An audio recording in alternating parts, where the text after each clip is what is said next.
नमस्ते बच्चों। आज 10वीं कक्षा के जो 5वां पाठ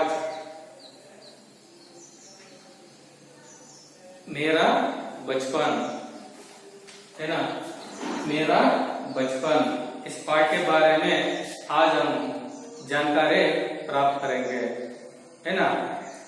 देखिए, ये मेरा बचपन जो पाठ को लेकर डॉक्टर APJ अब्दुल कलाम, समझ गया, APJ अब्दुल कलाम।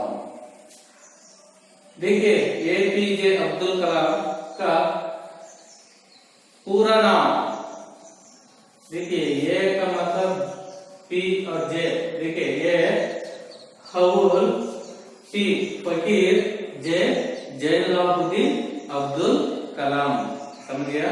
APJ अब्दुल कलाम का जो पूरा नाम हवुल फकीर जैनुलाब्दीन अब्दुल कलाम, समझ गए बच्चों।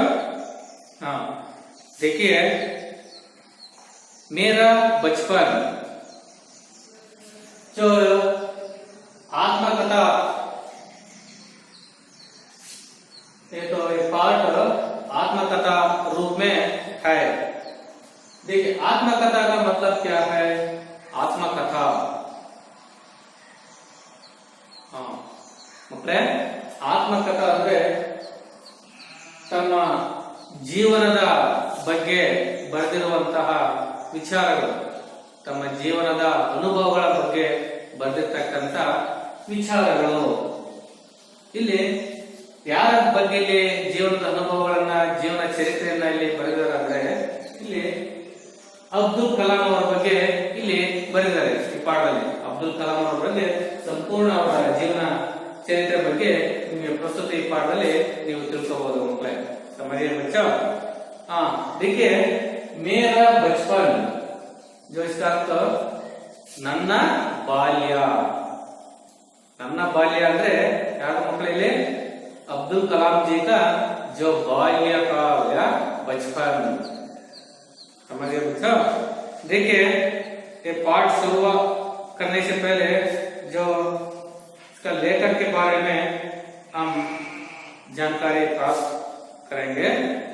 देखिए, लेखक अब्दुल कलाम ಇವರೇ ಬರೀತಕ್ಕಂಥದ್ದು, ತನ್ನ ಜೀವನ ಚರಿತ್ರೆಯನ್ನ ಇವರೇ ಬರೀತಕ್ಕಂಥದ್ದು, ಇವರೇ ಲೇಖಕರಾಗಿದ್ದಾರೆ ನೋಡಿ. हवुल फकीर जैनुलाब्दीन अब्दुल कलाम जी का जन्म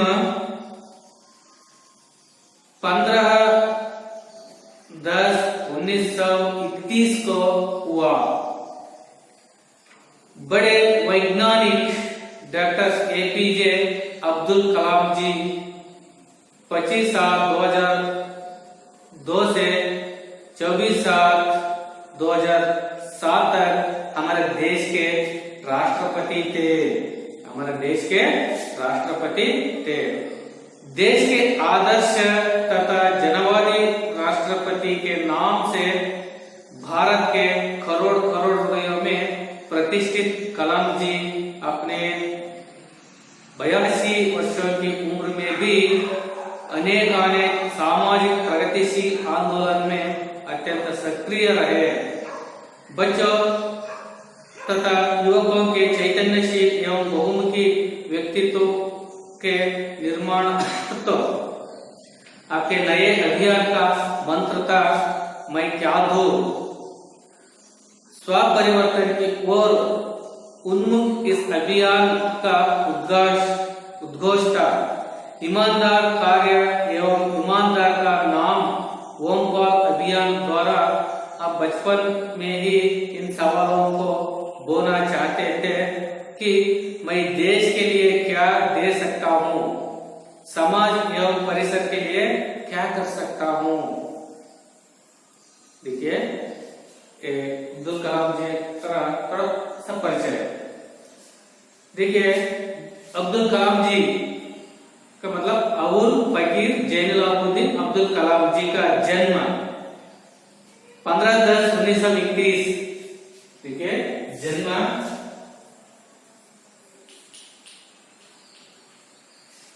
जन्म 15/10/1931 को हुआ था। इವರು ಜನಿಸಿದ 15 ಅಕ್ಟೋಬರ್ 1931 ಇಸ್ವಿಯಲ್ಲಿ ಅಬ್ದುಲ್ ಕಲಾಂ जी ಅವರು ಜನಿಸಿದರು। बड़े वैज्ञानिक एपीजे अब्दुल कलाम ನೋಡಿ ಇವರು ಒಬ್ಬ ದೊಡ್ಡ ಸೈಂಟಿಸ್ಟ್, ವೈಜ್ಞಾನಿಕ ಅಂದ್ರೆ ವಿಜ್ಞಾನಿ। ಇವರು 25/7/2002 से 24/7/2007 तक यानी कि 25/7/2002 से 24/7/2007 तक हमारे देश के राष्ट्रपति थे। ನೋಡಿ ಇವರು 25/7/2002ರಿಂದ 24/7/2007 ನಮ್ಮ ಭಾರತ ದೇಶದ ರಾಷ್ಟ್ರಪತಿ ಹುದ್ದೆಯನ್ನ ಇವರು ನಿರ್ವಹಿಸಿದ್ದಾರೆ। ಇಷ್ಟಿಂದ 2002ರಿಂದ 2007 ನಮ್ಮ ಭಾರತ ದೇಶದ ಅತ್ಯುನ್ನತವಾಗಿರ್ತಕ್ಕಂಥ ಹುದ್ದೆ ರಾಷ್ಟ್ರಪತಿ ಹುದ್ದೆಯನ್ನು ಕೂಡ ನಿರ್ವಹಿಸಿದ್ದಾರೆ। ಅಂದ್ರೆ ಈಗಿನ ಪ್ರಸ್ತುತ ರಾಷ್ಟ್ರಪತಿ ಯಾರು आपको मालूम है? आज का जो राष्ट्रपति का नाम, हाँ वेरी गुड, रामनाथ कोविंद। देश के आदर्श तथा जनवादी राष्ट्रपति के नाम से भारत के करोड़ करोड़ हृदयों में प्रतिष्ठित कलाम जी अपने 82 वर्षों की उम्र में भी अनेक सामाजिक प्रगतिशील आंदोलन में अत्यंत सक्रिय रहे। देखिए, देश के आदर्श तथा जनवादी राष्ट्रपति ಇವರನ್ನ ನಮ್ಮ ದೇಶದ ಆದರ್ಶ ಮತ್ತೆ ಜನ ಮೆಚ್ಚಿದ ಒಬ್ಬ ರಾಷ್ಟ್ರಪತಿ ಎಂಬ ಹೆಸರಿನಿಂದ ಇಡೀ ಭಾರತದ ಕೋಟಿ ಕೋಟಿ ಭಾರತೀಯರ ಹೃದಯವನ್ನು ಗೆದ್ದಿದ್ದಾರೆ। ಹಾಗಾಗಿ ಇವರು 82 ವರ್ಷದ ವಯಸ್ಸಿನಲ್ಲಿ ಕೂಡ ಇವರು ಅನೇಕ ಸಾಮಾಜಿಕವಾಗಿ ದೇಶ ಅಭಿವೃದ್ಧಿ ಹೊಂದಿರತಕ್ಕಂಥ ಕೆಲಸಗಳಲ್ಲಿ, ಆಂದೋಲನದಲ್ಲಿ ಕೂಡ ಇವರು ಸಕ್ರಿಯವಾಗಿ ಭಾಗವಹಿಸಿ ಭಾರತವನ್ನ ಪ್ರಗತಿ ದತ್ತ ಬೆಳೆಸುವಲ್ಲಿ ಬಹಳಷ್ಟು ಶ್ರಮವನ್ನ ವಹಿಸಿದ್ದಾರೆ। बच्चों तथा युवकों के चैतन्यशील एवं बहुमुखी व्यक्तित्व के निर्माणार्थ आपके नए अभियान का मंत्र था मैं क्या दूं। ನೋಡಿ ಇವರು ಬಚ್ಚೋ ಅಂದ್ರೆ ಮಕ್ಕಳಿಗಾಗಿ ಮತ್ತೆ ಯುವಕರಿಗೆ ಒಂದು ಉತ್ಸಾಹವನ್ನ ತುಂಬುವ ಉದ್ದೇಶದಿಂದ ಅವರಲ್ಲಿ ಉತ್ಸಾಹವನ್ನ, ಹುರುಪನ್ನ, ಶಕ್ತಿಯನ್ನ ಒಂದು ತುಂಬುವಂತಹ ಬಹುಮುಖ ವ್ಯಕ್ತಿತ್ವಗಳನ್ನ ಮಕ್ಕಳಲ್ಲಿ ನಿರ್ಮಿಸಬೇಕು ಎಂಬ ಉದ್ದೇಶದಿಂದ ಅವರು ಒಂದು ಹೊಸ ಅಭಿಯಾನವನ್ನ ಪ್ರಾರಂಭ ಮಾಡಿರುತ್ತೆ, ಅಂದ್ರೆ ಹೊಸ ಒಂದು ಆಂದೋಲನವನ್ನ ಶುರು ಮಾಡಿರುತ್ತೆ। ಅದು ಯಾವ್ದಪ್ಪ ಅಂದ್ರೆ ಆ ಆಂದೋಲನದ ಉದ್ದೇಶ ಮೈ ಕ್ಯಾ ದೂ, ಮೈ ಕ್ಯಾ ದೂ, ಮೈ ಕ್ಯಾ ದೂ, ಮೈ ಕ್ಯಾ ದೂ, ಮೈ ಕ್ಯಾ ದೂ। ನೋಡಿ, ಮೈ ಕ್ಯಾ ದೂ, ನಾನೇನು ಕೊಟ್ಟಿರುವೆ, ನಾನೇನು ನೀಡಿರುವೆ, ಈ ದೇಶಕ್ಕೆ ನನ್ನ ಕೊಡುಗೆ ಏನು, ನನ್ನ ಶ್ರಮ ಏನು ಅಂತ ಯುವಕರಿಗೆ ಮತ್ತೆ ಮಕ್ಕಳಲ್ಲಿ ಇಂತಹ ಒಂದು ಪ್ರಶ್ನೆಗಳನ್ನ ಅವ್ರು ಹಾಕಿಕೊಂಡಾಗ ಅವಾಗ ಅವರು ಏನಾಗುತ್ತೆ, ಶ್ರಮದ ಕಡೆಗೆ, ಪರಿಶ್ರಮದ ಕಡೆಗೆ ಮತ್ತೆ ಅವರ ಕೆಲಸದಲ್ಲಿ ಅವರು ಕಾರ್ಯನಿರ್ವಹಿಸತಕ್ಕಂತ ಒಂದು ಅಭಿರುಚಿಯನ್ನ, ಉತ್ಸಾಹವನ್ನು ತುಂಬುವಂತ ಕೆಲಸವನ್ನ ಈ ಅಬ್ದುಲ್ ಕಲಾಂ ಜಿ ಅವರು ಮಾಡಿದ್ದಾರೆ। ಮೈ ಕ್ಯಾದು, ನಾನೇನು ಕೊಟ್ಟಿರುವೆ। स्वपरिवर्तन की ओर उन्मुख इस अभियान का उद्घोष था। ನೋಡಿ, ತನ್ನಷ್ಟಾನೇ ಸ್ವಪರಿವರ್ತನ, ತನ್ನಷ್ಟಾನೇ ಬದಲಾವಣೆ ಆಗಿರ್ತಕ್ಕಂಥ, ಪರಿವರ್ತನೆ ಆಗುವಂತಹ ಈ ಒಂದು ಆಂದೋಲನದ ಒಂದು ಮುಖ್ಯ ಉದ್ದೇಶವಾಗಿತ್ತು। ईमानदार कार्य एवं ईमानदार का नाम ओमपाल अभियान द्वारा बचपन से में ही सवालों को ಇಮಾನ್ದಾರ್ ಕಾರ್ಯ, ಪ್ರಾಮಾಣಿಕವಾಗಿ ಆನೆಸ್ಟ್ ಆಗಿ ನಾವು ಕೆಲಸ ಮಾಡಬೇಕು ಅಂತ ಹೇಳ್ಬಿಟ್ಟು ಪ್ರಾಮಾಣಿಕರ ಒಂದು ಹೆಸರಿನಲ್ಲಿ ಓಂಪಾಲ್ ಎಂಬ ಒಂದು ಅಭಿಯಾನವನ್ನು ಕೂಡ ಇವರು ಪ್ರಾರಂಭ ಮಾಡಿಬಿಟ್ಟು ಅದರ ಮೂಲಕ ಕೂಡ ಬಾಲ್ಯದಲ್ಲಿಯೇ ಮಕ್ಕಳಲ್ಲಿ ಕೆಲವೊಂದು ಸವಾಲುಗಳನ್ನ, ಕೆಲವೊಂದು ಸಂಘರ್ಷಗಳನ್ನ ಎದುರಿಸುವಂತಹ ಒಂದು ಬೀಜವನ್ನ ಅವರ ಮನಸ್ಸಿನಲ್ಲಿ ಬಿತ್ತುವಂತಹ ಕೆಲಸವನ್ನ ಇವರು ಈ ಓಂಪಾಲ್ ಅಭಿಯಾನದ ಮೂಲಕ ಈ ಅಬ್ದುಲ್ ಕಲಾಂಜಿ ಅವರು ಮಾಡಿದ್ದಾರೆ. कि मैं देश के लिए क्या दे सकता हूँ, मैं देश के लिए क्या दे सकता हूँ, ನಾನು ಈ ದೇಶಕ್ಕಾಗಿ ಏನು ನೀಡಬಲ್ಲೆ, ಕೊಡಬಲ್ಲೆ, ಏನು ಮಾಡಬಲ್ಲೆ, ಸಮಾಜ ಪರಿಸರಕ್ಕೆ लिए क्या कर सकता हूँ, ಅಷ್ಟೇ ಅಲ್ಲ ಈ ಸಮಾಜಕ್ಕೆ ಮತ್ತೆ ಈ ಪರಿಸರಕ್ಕೆ ನಾನು ಏನ್ ಮಾಡಬಹುದು ಎಂಬ ಒಂದು ಪ್ರಶ್ನೆಗಳನ್ನು ಹಾಕಿದಾಗ ಅವ ತನ್ನಷ್ಟಾನೆ ಅವರು ಸ್ವಪರಿವರ್ತನೆ ಆಗ್ಬಿಟ್ಟು ತನ್ನ ಕೆಲಸದತ್ತ ಅವರು ನಿರ್ವಹಿಸ್ತಾರೆ ಅಂತ ಹೇಳ್ಬಿಟ್ಟು ಅಬ್ದುಲ್ ಕಲಾಂ ಅವರು ಅವರ ಅನುಭವದಲ್ಲಿ ಅವರು ಹೇಳ್ತಿದ್ದಾರೆ. ಆಯ್ತಾ ಮಕ್ಕಳೇ, ಇದು ಅವರ ಒಂದು ಪರಿಚಯ. देखिए इसमें आने वाला कुछ शब्द, नया शब्द देखिए कस्बा, कस्बा छोटा शहर, ಚಿಕ್ಕ ನಗರ. ಕದ್ ಕಾಟಿ, ದೇಹದ ರಚನೆ, ದೇಹದ ಆಕಾರ. ಪುಷ್ಟೇನಿ ಪಿತ್ರಾರ್ಜಿತ, ವಂಶ ಪಾರಂಪರೆ. ಬುನಿಯಾದ್ ನೀರು, ತಳಹದಿ, ಅಡಿಪಾಯ, ಆಧಾರ, ಬೇಸ್ಮೆಂಟ್ ಅಂತ ಕರಿತೀವಲ್ಲ, ಬುನಿಯಾದ್ कहते हैं. ರೇತ್ ಬಾಲು, ಬಾಲು ಅಂದ್ರೆ ಮರಳು ಅಂತ ಕರಿತೀವಿ, ಮರಳು, मरड़ो. समझे बच्चों, इसमें बहुत सारे जो शब्द आते हैं, मैं पाठ पढ़ते वक्त तो उसके बारे में मैं आप तो मैं समझ सकता हूँ. देखिए मेरा बचपन एक आत्मकथा रूप में है. ಇದು ಅಬ್ದುಲ್ ಕಲಾಂ ಜಿ ಅವರ ಆತ್ಮಕಥೆಯನ್ನ ಒಳಗೊಂಡಿದೆ.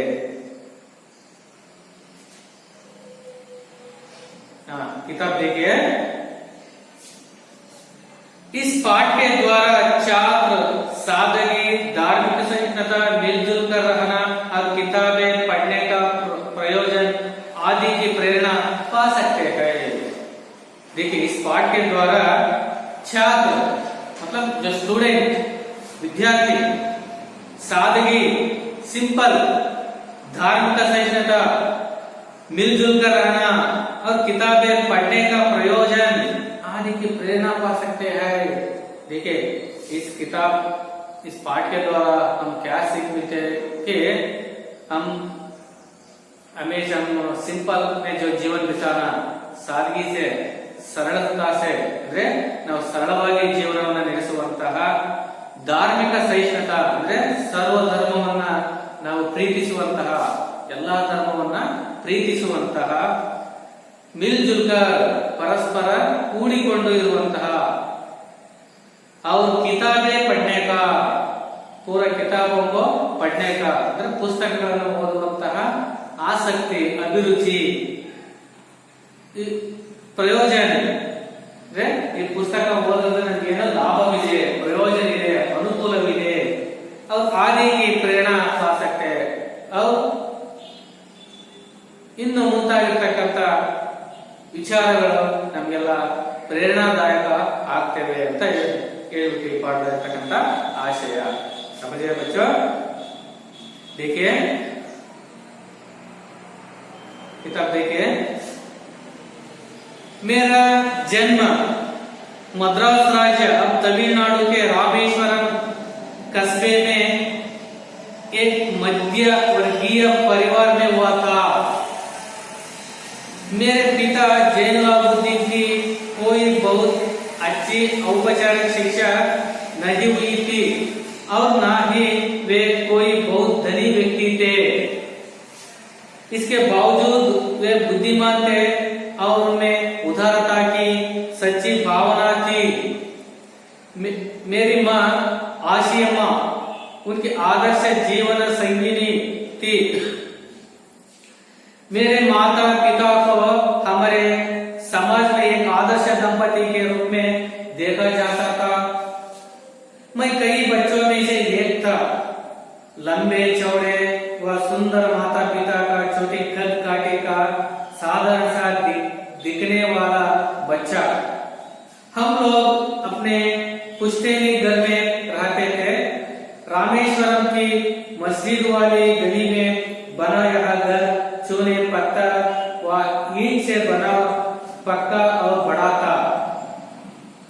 मेरे पिता आडंबरहीन व्यक्ति थे और सभी अनावश्यक एवं ऐसा आराम वाली चीजों से दूर रहते थे, पर घर में सभी आवश्यक चीजें समुचित मात्रा में सुलभता से उपलब्ध थी। वास्तव में मैं कहूंगा कि मेरा बचपन बहुत ही निश्चिंतता और सादगी में बीता, भौतिक एवं भावनात्मक दोनों ही दृष्टियों से। मैं प्रायः अपनी माँ के साथ ही रसोई में नीचे बैठकर खाना खाया करता था। वे मेरे सामने केले का पत्ता बिछाती और फिर उस पर चावल एवं सुगंधित स्वादिष्ट सांभर डालते, साथ में घर का बना अचार और नारियल की ताजी चटनी भी होती। प्रतिष्ठित शिव मंदिर, जिसके कारण रामेश्वरम प्रसिद्ध तीर्थ स्थल है, का हमारे घर से 10 मिनट का पैदल रास्ता था। जिस इलाके में हम रहते थे वहाँ मुस्लिम बहुत था, लेकिन वहाँ कुछ हिंदू परिवार भी थे जो अपने मुसलमान पड़ोसियों के साथ मिलजुल कर रहते थे। हमारे इलाके में एक बहुत ही पुरानी मस्जिद थी, जहाँ शाम को नमाज के लिए मेरे पिताजी मुझे अपने साथ ले जाते थे। रामेश्वरम मंदिर के सबसे बड़े पुजारी पक्षी लक्ष्मण शास्त्री मेरे पिताजी के अभिन्न मित्र थे। आध्यात्मिक मामलों पर चर्चाएं करते रहते। जब मैं प्रश्न पूछने लायक बड़ा हुआ तो मैंने पिताजी से नमाज की प्रासंगिकता के बारे में पूछा। वे कहते,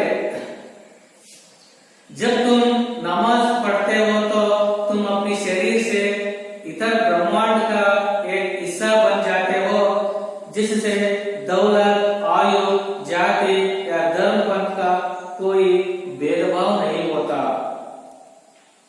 मुझे याद है पिताजी की दिनचर्या पौ पढ़ने का पहले ही सुबह 4 बजे नमाज पढ़ने के साथ शुरू हो जाती थी।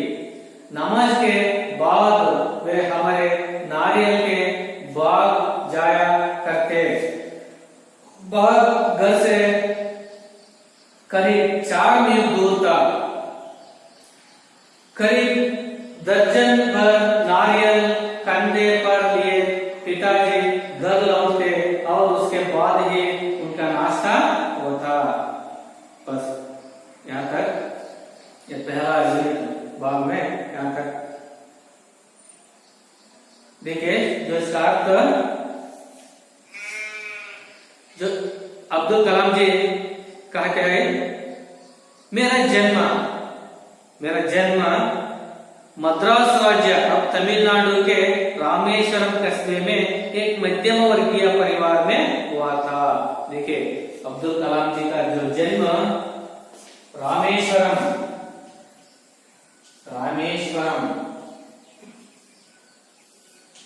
तो जन्म स्थल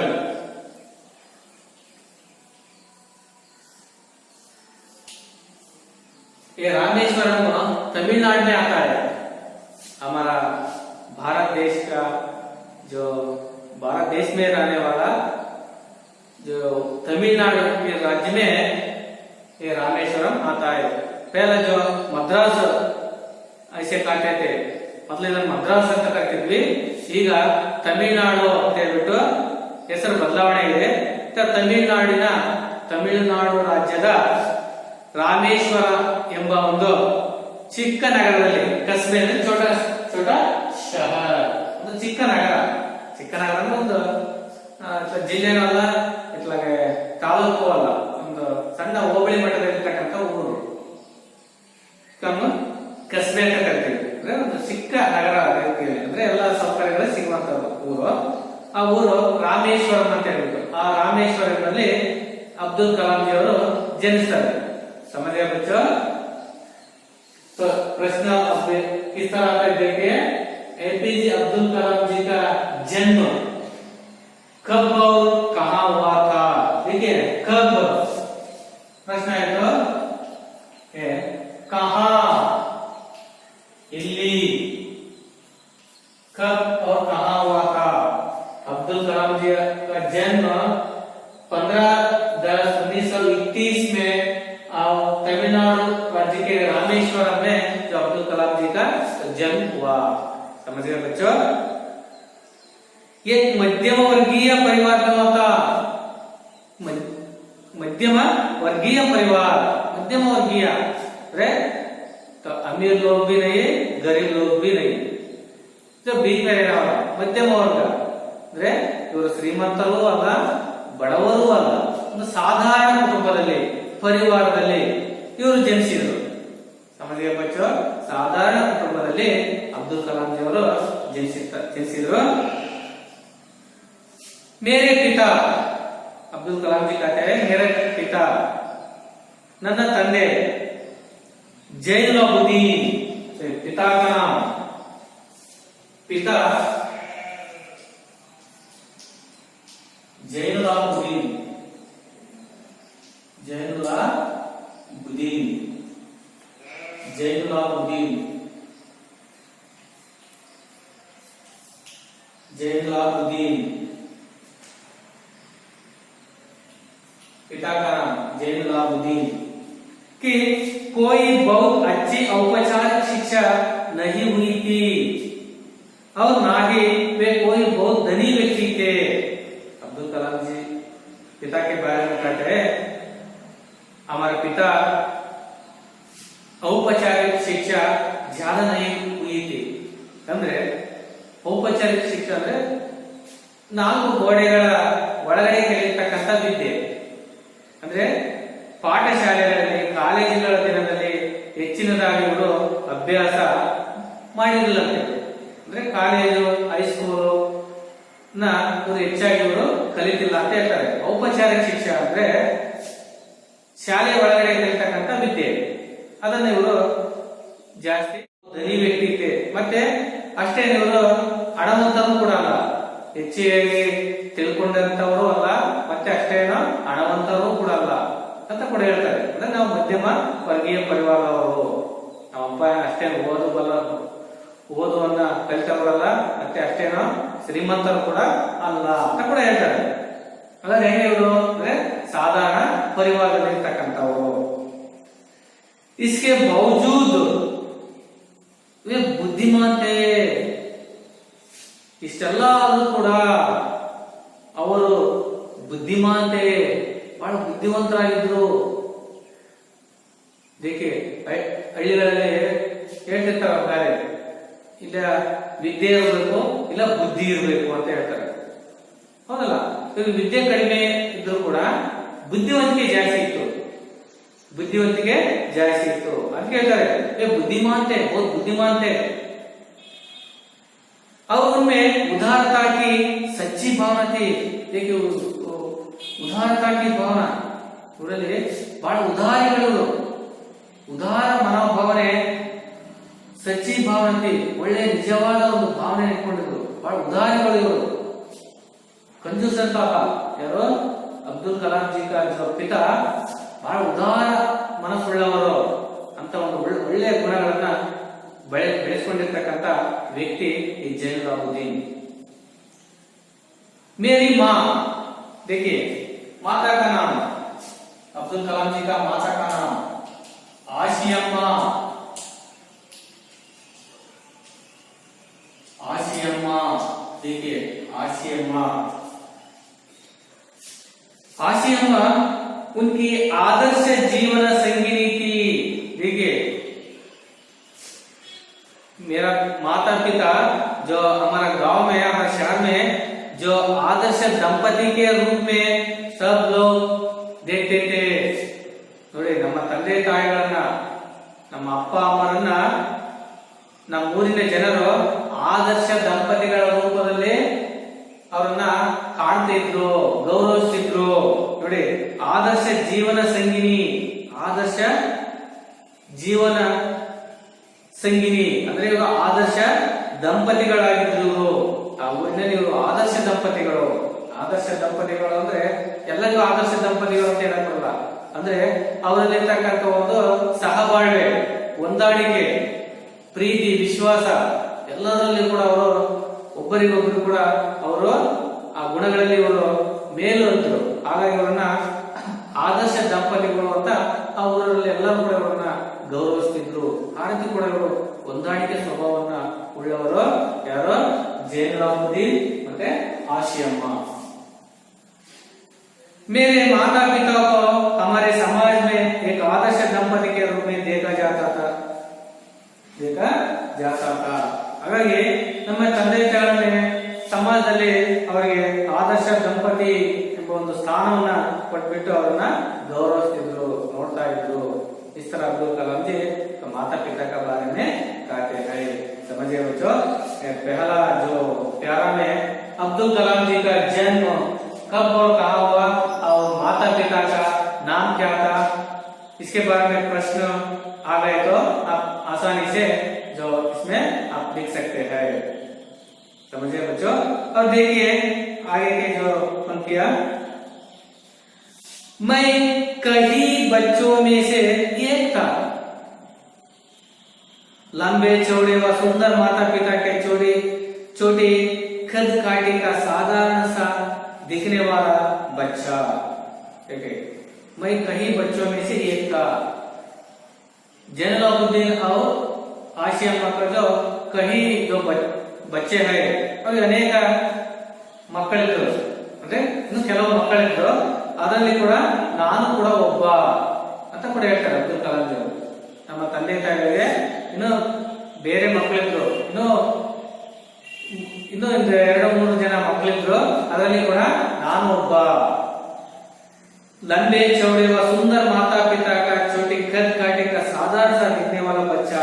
ನೋಡಿ, ಒಳ್ಳೆ ಲಂಬೆ ಚೌಡೆ, ಒಳ್ಳೆ ಉದ್ದರವಾಗಿರ್ತಕ್ಕಂಥ, ಆಕಾರವಾಗಿರ್ತಕ್ಕಂಥ, ಸುಂದರವಾಗಿರ್ತಕ್ಕಂಥ, ಮತ್ತೆ ದೇಹದಲ್ಲಿ ಆಕಾರವಾಗಿರ್ತಕ್ಕಂಥ, ಸ್ಮಾರ್ಟ್ ಆಗಿ ಕಾಣಿರ್ತಕ್ಕಂಥ ಹುಡುಗ ನಾನಾಗಿದ್ದೆ. ಅಂದ್ರೆ ನೋಡೋದಕ್ಕೆ ಕೂಡ ಚೆನ್ನಾಗಿದ್ದೆ, ಒಳ್ಳೆ ಉದ್ದವಾಗಿದ್ದೆ, ಮತ್ತೆ ಒಳ್ಳೆ ದೇಹದ ಆಕಾರ ರಚನೆ ನೋಡೋದಕ್ಕೆ ಚೆನ್ನಾಗಿ ಒಳ್ಳೆ ಕಟುಮಸ್ತಾಗಿದ್ದೆ ಅಂತ ಒಂದು ಬಾಲಕ ನಾನಾಗಿದ್ದೆ ಅಂತ ಹೇಳ್ತಾರೆ.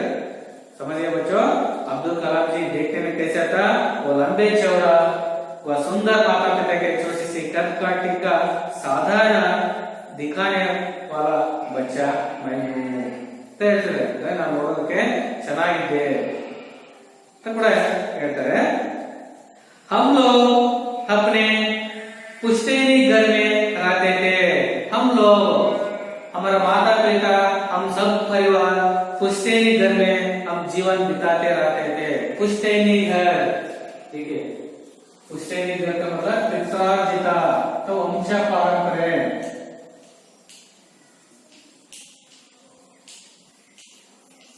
हम पुश्तैनी घर में हम वास करते थे, जीवन बिताते रहते थे. ಅಂದ್ರೆ ನಾವು ಪುಶ್ತೈನಿ ಘರ್ಮೆ ಅಂದ್ರೆ ನಾವು ನಮ್ಮ ತಂದೆ ತಾಯಿಗಳಿಗೆ ಬಳುವಳಿಯಾಗಿ ಬಂದಿರತಕ್ಕಂತ, ವಂಶ ಪಾರಂಪರಿಕವಾಗಿ ಬಂದಿರತಕ್ಕಂತ, ಪಿತ್ರಾರ್ಜಿತವಾಗಿ ಬಂದಿರತಕ್ಕಂತ ಮನೆಯಲ್ಲಿ ನಾವು ವಾಸವನ್ನ ಮಾಡ್ತಾ ಇದ್ವಿ. ಪುಶ್ತೈನಿ ಘರ್, ಪುಶ್ತೈನಿ ಘರ್ ಜೋ ವಂಶ ಪಾರಂಪರ್ಯವಾಗಿ ಬಂದಿರತಕ್ಕಂತ ಮನೆ. ಈ ಮನೆಯಲ್ಲಿ ಇವರು ವಾಸವನ್ನ ಮಾಡ್ತಾ ಇದ್ರು. रामेश्वरम की मस्जिद वाली गली में बना यह घर चूने पत्थर व ईंट से बना, पक्का और बड़ा था. देखिए यह घर कैसा, कहाँ था? ये घर रामेश्वरम की मस्जिद वाली गली में, रामेश्वरम ಊರಿನ ಮಸ್ಜಿದ್ ವಾಲಿ ಗಲಿ ಮೇ ಅಂದ್ರೆ ಮಸೀದಿಗಳು ಇರುವಂತಹ ಬೀದಿಯಲ್ಲಿ, ಗಲಿ ಅಂದ್ರೆ ಬೀದಿ ಅಥವಾ ರೋಡಿನಲ್ಲಿ ಕಟ್ಟಿರುವಂತಹ ಘರ್, ಕಟ್ಟಿರುವಂತಹ ಈ ಮನೆ चूर पत्थर व ईंट से बना पक्का और बड़ा था। देखिए ಇದು ಚೂರ್ ಪತ್ಥರ್, ಸುಣ್ಣದಿಂದ ಕಲ್ಲಿನಿಂದ ಕಟ್ಟಿರ್ತಕ್ಕಂತ ಒಂದು ದೊಡ್ಡದಾಗಿರ್ತಕ್ಕಂತ ಒಂದು ಮನೆ ಇದಾಗಿತ್ತು. ಸಮझिए बच्चों, ಇವರು ಕಟ್ಟಿರ್ತಕ್ಕಂತ ಮನೆ ಸುಣ್ಣದಿಂದ, ಕಲ್ಲಿನಿಂದ ಮತ್ತೆ ಇಟ್ಟಿಗೆಯ ಚೂರಿನಿಂದ ಕಟ್ಟಿರ್ತಕ್ಕಂತ ಒಂದು ಪಕ್ಕ ನಿಜವಾದ ಒಂದು ಅದು ಬಾಳಿಕೆ ಬರುವಂತಹ ಒಂದು ದೊಡ್ಡ ಮನೆ ಇದಾಗಿತ್ತು. ಸಮझिए बच्चों, ಏಕೆ ಮೊದಲೆಲ್ಲ ಮನೆಗಳನ್ನ ಈ ರೀತಿ ಕಟ್ತಿದ್ರು, ಏನಂತ ಸುಣ್ಣ ಹಾಕ್ಬಿಟ್ಟು ಅದಕ್ಕೆ ಇಟ್ಟಿಗೆ ಚೂರನ್ನ ಹಾಕ್ಬಿಟ್ಟು ಕಲ್ಲುಗಳನ್ನ ಹಾಕ್ಬಿಟ್ಟು ಮನೆಗಳನ್ನ ಮೇಲೆಲ್ಲ ಅದಕ್ಕೆ ಹಾಕ್ತಿದ್ರು. ನೀವೆಲ್ಲ ಹಳ್ಳಿಗಳಲ್ಲಿ ನೋಡಿದ್ರಿ. ಈಗ ಅವೆಲ್ಲ ಹೋಗ್ಬಿಟ್ಟು ಈಗೆಲ್ಲ ಏನೋ ಕಾಂಕ್ರೀಟ್ ಹಾಕ್ಬಿಟ್ಟು ಕಬ್ಬಣ ಹಾಕ್ಬಿಟ್ಟು ಮನೆಯನ್ನ ಕಟ್ತಾರ. ಅದಕ್ಕೆ RCC ಅಂತ ಕಟ್ತೀವಿ. ಮೊದಲೆಲ್ಲ ಬಾಡಿಗೆ ಮನೆ ಅಂತ ಇತ್ತು, ಈಗಲೂ ಇರ್ಬೋದು, ಹಳ್ಳಿಗಳಲ್ಲಿ ನೀವು ನೋಡಿರ್ತೀರಾ. ಹಾಗೆ ಇವ್ರ ಮನೆ ಈ ರೀತಿಯಾಗಿತ್ತು. ಏನೋ ಸುಣ್ಣ ಮತ್ತೆ ಇಟ್ಟಿಗೆ ಚೂರುಗಳನ್ನೆಲ್ಲ ಹಾಕ್ಬಿಟ್ಟು ಮಿಕ್ಸ್ ಮಾಡಿಬಿಟ್ಟು ಅದರ ಮೇಲೆ ಆ ಮನೆಯ ಮೇಲೆ ಮಳಿಗೆ ಮೇಲೆ ಎಲ್ಲ ಹಾಕ್ತಾ ಇದ್ರು. ಅದು ಬಹಳ ಗಟ್ಟಿಯಾಗಿ ಇಟ್ಕೊಳ್ತಿತ್ತು. ಆ ರೀತಿಯಾಗಿರ್ತಕ್ಕಂಥ ಒಂದು ಬಲಿಷ್ಠವಾದ ಗಟ್ಟಿಯಾದ ಮನೆ ಇವರದಾಗಿತ್ತು.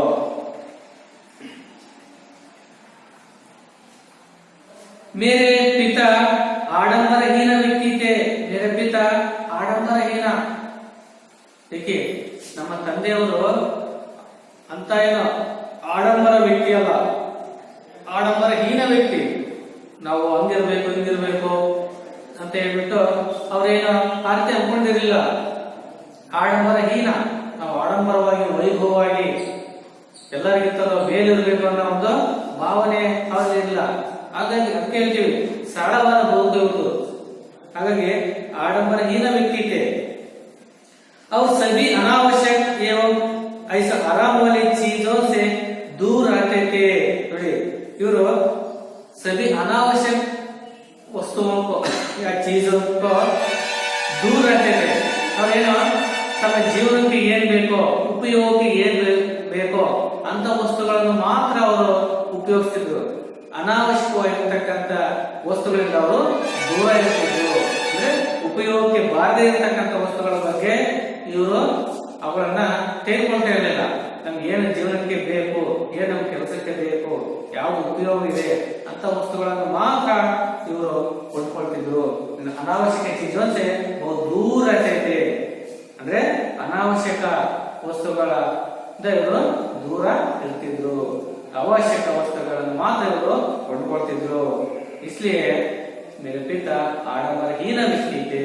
इसलिए ಆದ್ದರಿಂದ जैनुलाब्दीन आडंबरहीन व्यक्ति थे.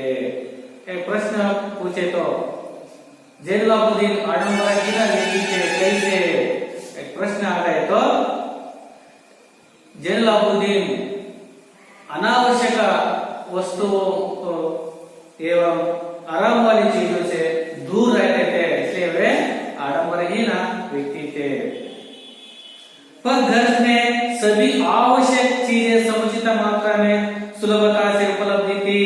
ನೋಡಿ ಆದರೂ ಕೂಡ ಅವ್ರ ಮನೆಯಲ್ಲಿ ಸಭಿ ಅವಶ್ಯಕ ಚೀಜೆ, ಎಲ್ಲ ಅಗತ್ಯವಾಗಿ ಬೇಕಾಗಿರ್ತಕ್ಕಂಥ ವಸ್ತುಗಳು ಅವ್ರಿಗೆ ಸರಳವಾಗಿ ಸುಲಭವಾಗಿ ಎಲ್ಲ ಮನೆಯಲ್ಲಿ ಸಿಕ್ತಿದ್ವು. ಅಂತೆ ಏನ್ ಉಪಯೋಗ ಬೇಕೋ ಎಲ್ಲ ವಸ್ತುಗಳು ಮನೆಯಲ್ಲಿ ಇಟ್ಕೊಂಡಿದ್ರು.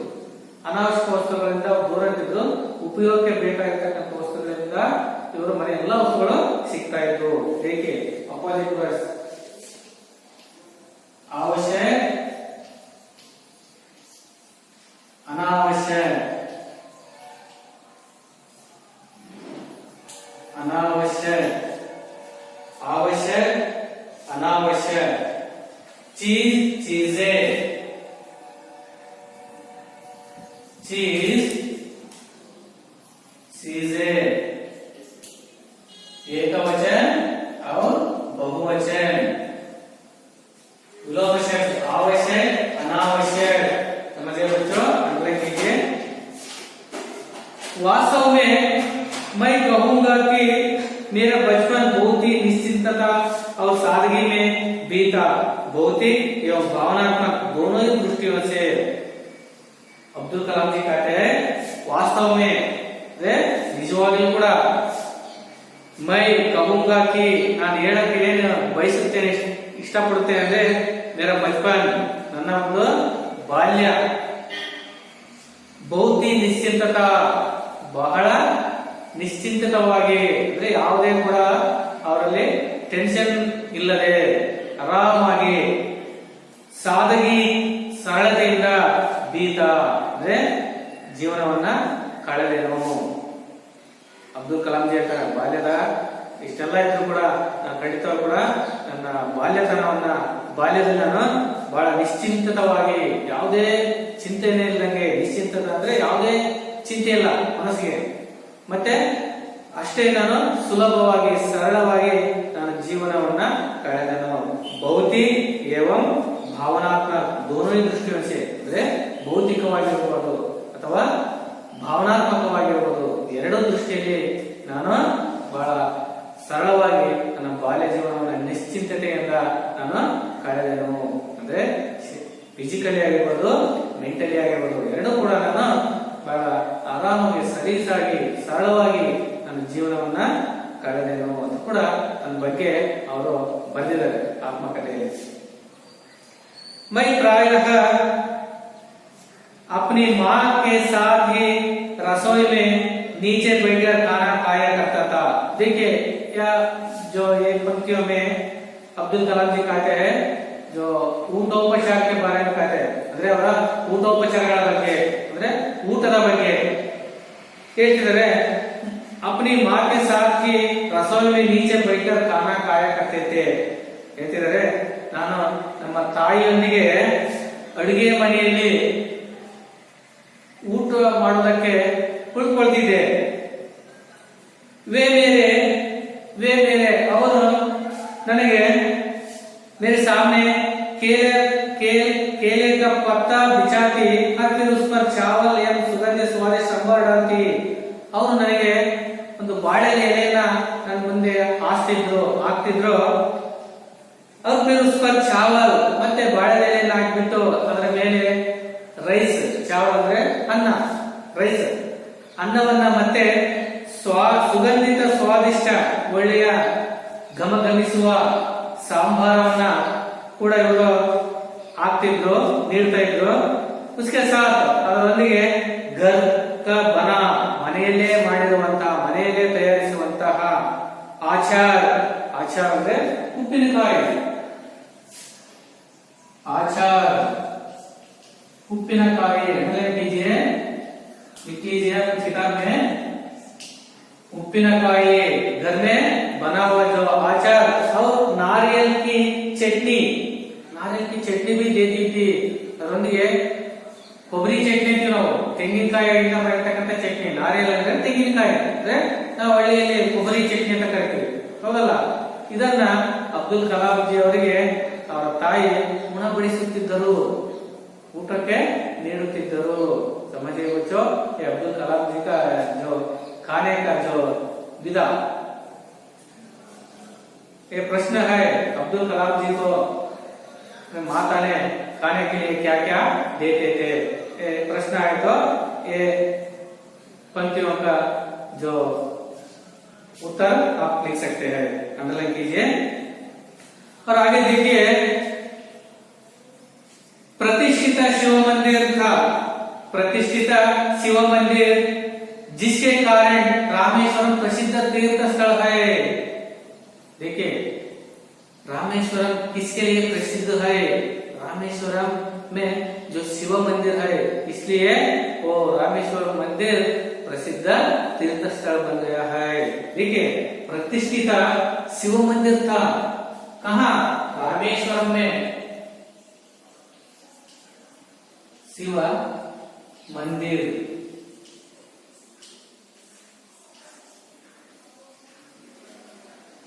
देखिए ಈ ರಾಮೇಶ್ವರಂ ಬಲ್ಲಿ ತಮಿಳುನಾಡಿನಲ್ಲಿ ಬರ್ತಕ್ಕಂಥ ರಾಮೇಶ್ವರಂ ಬಲ್ಲಿ ಒಂದು ಪ್ರತಿಷ್ಠಿತವಾಗಿರ್ತಕ್ಕಂಥ ಪ್ರಖ್ಯಾತಿಯನ್ನ ಪಡ್ಕೊಂಡಿರ್ತಕ್ಕಂಥ ಒಂದು ದೇವಾಲಯ ಇದೆ, ಮಂದಿರ ಇದೆ. ಯಾವ ಮಂದಿರ ಅಂದ್ರೆ ಶಿವ ದೇವಾಲಯ ಅಥವಾ ಶಿವ ಮಂದಿರ ಎಂಬ ದೇವಾಲಯ ಇದೆ. ಈ ಕಾರಣದಿಂದ ಅದು ಇವತ್ತು ಪ್ರವಾಸಿಯ ಒಂದು ಸ್ಥಳವಾಗಿದೆ. ಆಗ ಇದು ತೀರ್ಥ ಸ್ಥಳವಾಗಿದೆ. ಇದೊಂದು ಒಳ್ಳೆಯ ತೀರ್ಥ ಸ್ಥಳವಾಗಿದೆ. ಯಾವುದು? ಈ ರಾಮೇಶ್ವರಂ ಇರ್ತಕ್ಕಂಥ ಶಿವ ಮಂದಿರ ತೀರ್ಥ ಸ್ಥಳವಾಗಿದೆ. ರಾಮೇಶ್ವರಂ अंडरलाइन कीजिए बच्चों का हमारे 10 मिनट का पैदल रास्ता था अब्दुल कलाम जी कहते हैं ನೋಡಿ ಈ ಒಂದು ಮಂದಿರ ಶಿವ ಮಂದಿರ ನಮ್ಮ ಮನೆಯಿಂದ ಕೇವಲ 10 ನಿಮಿಷದ ಕಾಲ್ನಡಿಗೆ, ಕೇವಲ 10 ನಿಮಿಷ ನಾವು ನಡ್ಕೊಂಡು ಹೋದ್ರೆ ಈ ದೇವಾಲಯ ಸಿಗುತ್ತೆ. ಯಾವುದು? ಈ ಶಿವ ಮಂದಿರ. ನೋಡಿ ನೀವು ಎಲ್ಲ ಟೂರ್ ಹೋಗ್ತಾರಲ್ಲ ಔಟ್ ಆಫ್ ಸ್ಟೇಟ್, ಅಲ್ಲಿ ರಾಮೇಶ್ವರ ತಮಿಳುನಾಡು ಹೋದಾಗ ಈ ಶಿವ ಮಂದಿರಕ್ಕೆಲ್ಲರೂ ಕೂಡ ಅವರು ನೋಡ್ಕೊಂಡ್ ಬರ್ತಿರ್ತಾರೆ. ಅಷ್ಟು ಪ್ರಖ್ಯಾತಿಯನ್ನ ಪಡ್ಕೊಂಡಿದ್ದೇವೆ. ಈ ಶಿವ ಮಂದಿರ ಅಬ್ದುಲ್ ಕಲಾಂ ಜಿ ಅವರ ಮನೆ ಇದೆಯಲ್ಲ, ಮನೆಯಿಂದ ಕೇವಲ 10 ನಿಮಿಷದಲ್ಲಿ ಹೋಗಿ ಬಂದ್ರೆ ದೇವಾಲಯ ಸಿಕ್ತಿತ್ತು ಅಂತ ಹೇಳ್ತಾರೆ. ಕೇವಲ 10 ಮಿನಿಟ್ ಪೈದಲ್ ರಾಸ್ತಾ, ಕಾಲ್ನಡಿಗೆ, ಕಾಲಿನಿಂದ ನಡ್ಕೊಂಡು ಹೋಗ್ಬೋದಂತೆ ಈ ದೇವಾಲಯಕ್ಕೆ. ಆ ದೇವಾಲಯಕ್ಕೆ ಶಿವ ಮಂದಿರ ದೇವಾಲಯಕ್ಕೆ. जिस इलाके में हम रहते थे वहाँ मुस्लिम बहुत था. ನೋಡಿ ನಾವು ಯಾವ ಒಂದು ಏರಿಯಾದಲ್ಲಿ ಇದ್ವಿ, ಇಲಾಖೆ ಅಂದ್ರೆ ಒಂದು ಭಾಗ ಅಥವಾ ಒಂದು ಎಕ್ಸ್ಟೇಷನ್, ಒಂದು ಬಡಾವಣೆ. ಜಿಸ್ ಇಲಾಖೆ में हम रहते थे, ಯಾವ ನಾವು ಬಡಾವಣೆಯಲ್ಲಿ ಇದ್ವಿ, ಏರಿಯಾದಲ್ಲಿ ಇದ್ವಿ, ಭಾಗದಲ್ಲಿ ಇದ್ವಿ, ವಹ ಅಲ್ಲಿ ಮುಸ್ಲಿಂ ಬಹುತ, ಅಲ್ಲಿ ಬಹಳಷ್ಟು ಮುಸ್ಲಿಂರು ಬಹಳ ಇದ್ರಂತೆ. ಮುಸ್ಲಿಂ ಜನಾಂಗ, ಮುಸ್ಲಿಂ ಮನೆಗಳು ಬಹಳಷ್ಟಿದ್ವು ಅಂತ ಹೇಳ್ತಾರೆ. लेकिन वह कुछ हिंदू परिवार भी थे, उसके साथ साथ मुस्लिम घर के साथ साथ हिंदू परिवार भी जो यहाँ पर जीवन बिता रहे थे. ಹಿಂದೂ ಫ್ಯಾಮಿಲಿ ಕೂಡ, ಹಿಂದೂ ಕುಟುಂಬಗಳು ಕೂಡ, ಹಿಂದೂ ಮನೆಗಳು ಕೂಡ ಆ ಏರಿಯಾದಲ್ಲಿ ಇದ್ವಂತೆ. ಮುಸ್ಲಿಂ ಮನೆಗಳು ಬಹಳಷ್ಟಿದ್ವು, ಅದಕ್ಕೆ ಹಿಂದೂ ಪರಿವಾರದ ಕುಟುಂಬಗಳು ಕೂಡ ಅಲ್ಲಿ ಜೀವನವನ್ನ ಮಾಡ್ತಾ ಇದ್ರು.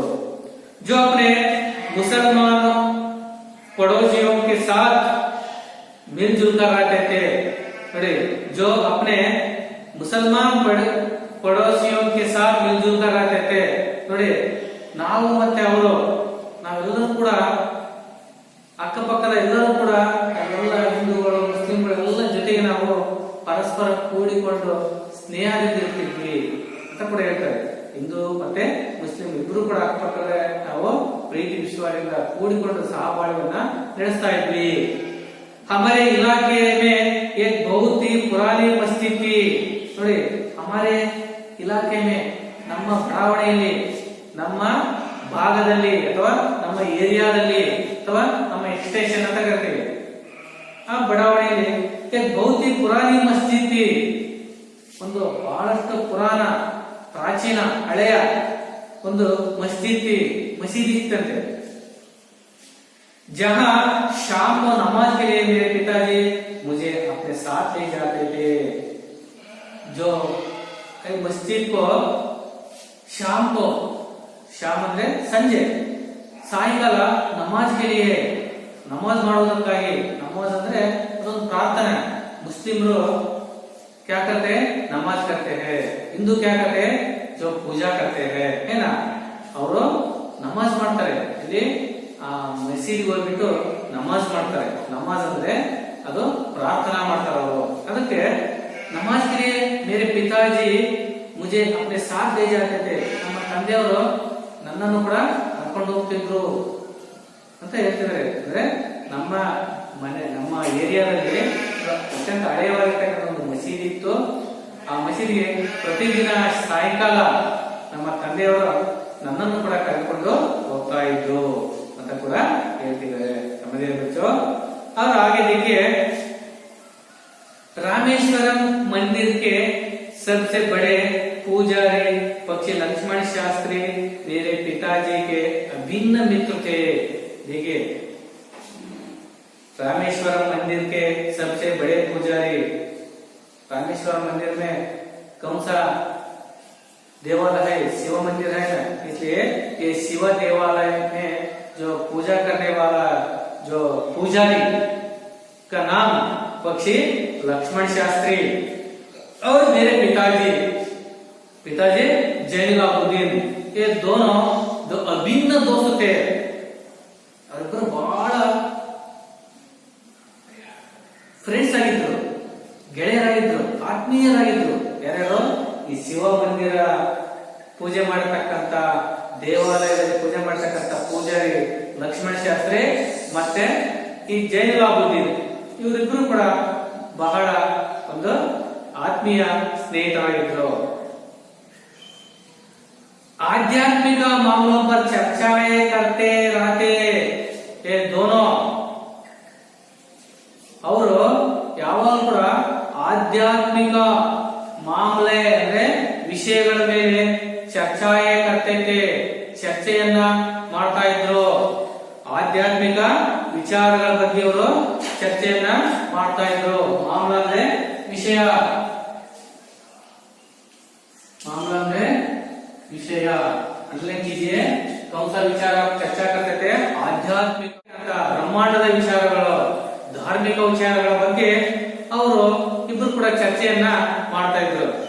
जब मैं प्रश्न पूछने लायक बड़ा हुआ तो मैंने पिताजी से नमाज की प्रासंगिकता के बारे में पूछा.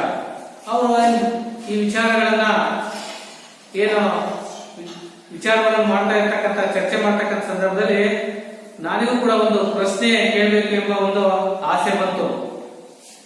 मैंने पिताजी के नमाज के बारे में मैं पूछा. ಅಂದ್ರೆ ನಾನು ಕೂಡ ನಮ್ಮ ತಂದೆ ನನ್ನ ದಿನ ಈ ನಮಾಜ್ಗೆ, ಪ್ರಾರ್ಥನೆಗೆ ನನ್ನನ್ನು ಕರ್ಕೊಂಡು ಹೋಗ್ತಾರಲ್ಲ, ಹಂಗಾಗಿ ಈ ನಮಾಜ್ ಮಾಡ್ತಕ್ಕಂಥ ಉದ್ದೇಶ ಏನು, ಯಾಕೆ ನಮಾಜ್ ಮಾಡ್ತಾರೆ ಅನ್ನೋದ್ರ ಬಗ್ಗೆ ನಾನು ನಮ್ಮ ತಂದೆಯವರ ಹತ್ರ ಕೇಳಿದೆ. ಅವಾಗ ನನಗೆ ಉತ್ತರ ಕೊಟ್ಟರು, जब तुम नमाज पढ़ते हो तो तुम अपने शरीर से इतर ब्रह्मांड का एक हिस्सा बन जाते हो. इसमें दौलत, आयु, जाति या धर्म पंथ का कोई भेदभाव नहीं होता. ठीक है.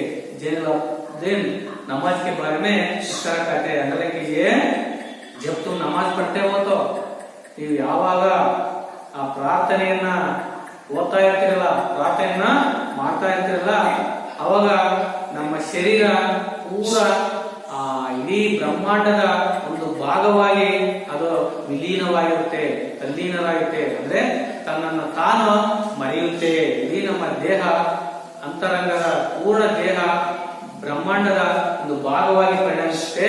ಹಾಗಾಗಿ ಜಿಸ್ಮೆ ಆ ಬ್ರಹ್ಮಾಂಡದಲ್ಲಿ, ಆ ದೇವರಲ್ಲಿ ದೌಲತ್, ಆಯು, ಜಾತಿಯ, ಧರ್ಮ, ಪಂಥದ ಕೋಯಿ ಭೇದಭಾವ नहीं होता. ಅದರಲ್ಲಿ ಯಾವುದೇ ದೌಲತ್ತು ಅಂದ್ರೆ ಆಡಂಬರ, ವಯಸ್ಸು, ಜಾತಿ, ಧರ್ಮ, ಭೇದ ಯಾವುದೂ ಕೂಡ ಅಲ್ಲಿ ಭೇದ ಭಾವ ಕೂಡ ಇರುವುದಿಲ್ಲ. ಅಲ್ಲಿ ಎಲ್ಲರೂ ಕೂಡ ಸರಿ ಸಮಾನರು ಎಂಬ ಒಂದು ಭಾವನೆ ಈ ನಮಾಜ್ ನಮಗೆ ಸೂಚಿಸುತ್ತೆ ಅಂತ ಹೇಳ್ಬಿಟ್ಟು ನಮಾಜ್ ಬಗ್ಗೆ ಈ ರೀತಿ ಕೂಡ ಅವ್ರ ತಂದೆ ಹೇಳ್ತಿದ್ದಾರೆ. समझे बच्चों? अभी तक और दूसरा भाग हम कल देखेंगे और इसमें गृह पाठ देखिए.